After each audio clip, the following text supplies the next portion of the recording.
West Virginia chapter of the American Institute of Architects presents 20 by 20, Architecture of West Virginia. This online event is part of Virtual Festival, where architects from around the state present a fast-paced look at architecture in West Virginia. In this Pachakacha style, Japanese for chit-chat, which is a storytelling format, the presenter will show 20 slides of a single project, with 20 seconds of commentary for each slide. Join us for an hour of educational fun as we look at interesting buildings in West Virginia, designed and narrated by the architects who designed them.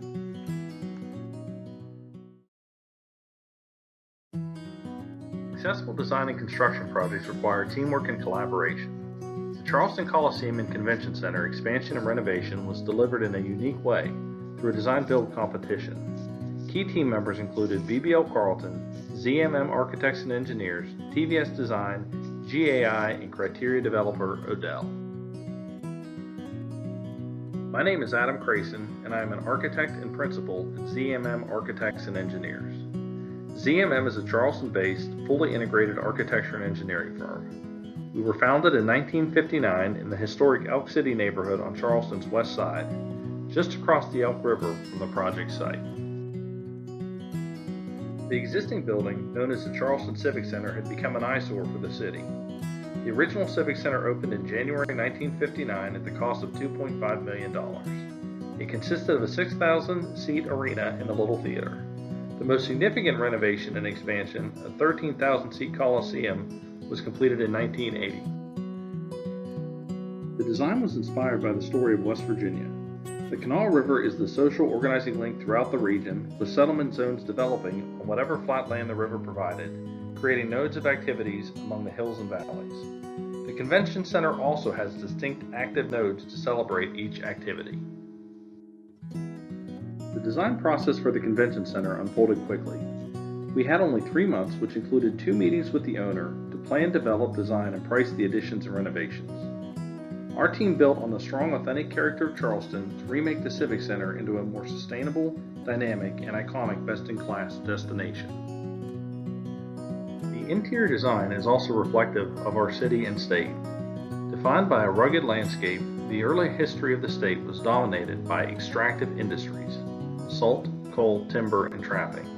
This set the local character, which we used to help inspire the interior design. City officials broke ground for the first phase of the improvements in June of 2015. City Manager David Mulder led the city's effort, while John Robertson, Jim Smith, and Joe Varney from the Convention Center worked with BBL to ensure the building remained operational throughout the 3-year construction process. The improvements to the Convention Center occurred in multiple phases. At first, a new central plant and temporary kitchen were constructed. The Clendenin Street entry took shape next, followed by the back-of-house meeting rooms, pre-function space, and ballroom. The new Corridor Street entrance was the final element completed. Even 3 days of Garth Brooks concerts did not slow down progress. More than $25 million of the improvements to the Convention Center were dedicated to replacing antiquated mechanical and electrical systems. And the first phase of the project included constructing a new central plant that houses this equipment. The reductions in energy consumption and costs are one of the major reasons the building achieved the LEED Silver designation. One critical design objective was to create separate entries and identities for the arena and convention center. This allowed for simultaneous events and clarity of use. It was during the design of the Clendenin Street entry that councilperson Mary Jean Davis set the city's expectations. The final building would look exactly like the original renderings. The interior of the Clendenin Street entrance contains the ticket lobby, the main circulation path to the arena, and a large gathering space that overlooks the town center mall. This entry is one of the distinct active nodes developed to celebrate each activity, in this case the arena. The other nodes represent convention and banquet.